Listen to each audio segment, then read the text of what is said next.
How do you see Michigan-Ohio State with both teams undefeated coming into this game, first time in well over a decade since that's happened? How do you see it playing out on Saturday, Charles? Well, first of all, man, what an atmosphere it's going to be, down there in Columbus in the shoe. This long-standing rivalry against these two great teams coming in the right way. Both teams coming in, undefeated. Michigan, they squeaked by Illinois last week. Ohio State, they had their hands full with Maryland. But this week, you throw all of that stuff out the window. It really doesn't matter. It's about this game. And I see it as a Michigan team that is going to try to establish what they do really well. That's run the football, play great defense. And for the Ohio State Buckeyes, I see them, trying to utilize their air attack. They have a young, outstanding receiver. His dad I played against in the NFL. Yes, best receiver I played against. They'll try to establish that pass early with Marvin Harrison Jr. and Stroud and get that connection going. But you know what? They have been trying to run the ball a little bit more lately the last few weeks. So I see them try to hand at the young freshman. I think he'll be starting this game and try to get their little run game going as well. But I think it's going to be a tight ball game. I think it'll be low 20s. But I think the Wolverines has what it takes, man. Defensively, we've been doing really well in terms of the end of games, getting sacks, getting pressures, getting off the field.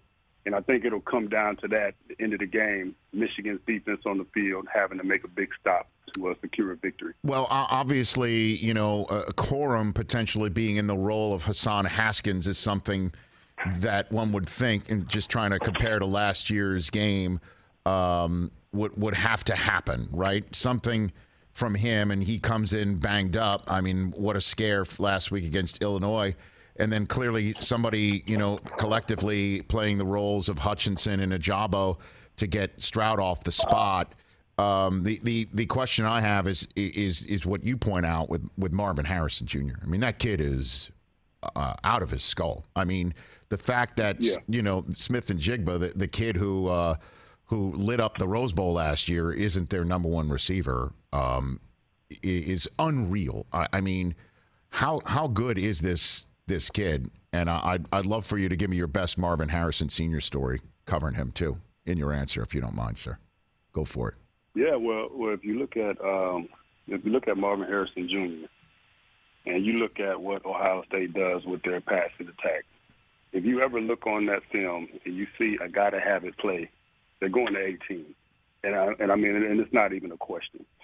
If they need a play, it's him.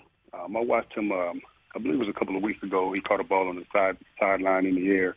He was coming down. He's going to get pushed out of bounds, and all of a sudden he reaches, the near sideline leg out and gets his toe down. So the body control that he has is really unbelievable. I don't even know if his dad had that kind of body control the way this kid does, but he's been job with him. But for me, playing against Marvin Harrison, it's interesting because Marvin never really came off the defensive left side of the field. He always lined up to the right of the offense. So you would think you would have a bead on everything he was trying to do. But to me, I played him when I was just coming out of college, young player, and I thought he was a total package: speed, great hands, quickness. He ran great routes, and it was always a challenge for me as a young player going up against Marvin Harris. He never said anything either, right? He never opened his mouth. No, he didn't right? talk. He didn't say a word, man. He just let his feet and hands do the talking. I bet. So it basically comes down to, you think, Michigan's ability to run the ball, control the offense, keep Stroud as cold as possible, just like last year, and see what happens. Well, I think, Rich, we'll try to establish a run. That's who we are at our core. Right. But to me, the most important aspect of this Michigan football team on Saturday is going to be J.J. McCarthy. That's what's going to be the difference for us. Last week's game, I didn't, he didn't play a very good game. Missed some wide open throws. Missed a tight end in the end zone, and for us to be what we want to be, he's got to play mistake-free football games. Make the plays that are there for him to make. at all times. And if he does that, we'll win this game. He's the X factor for this game.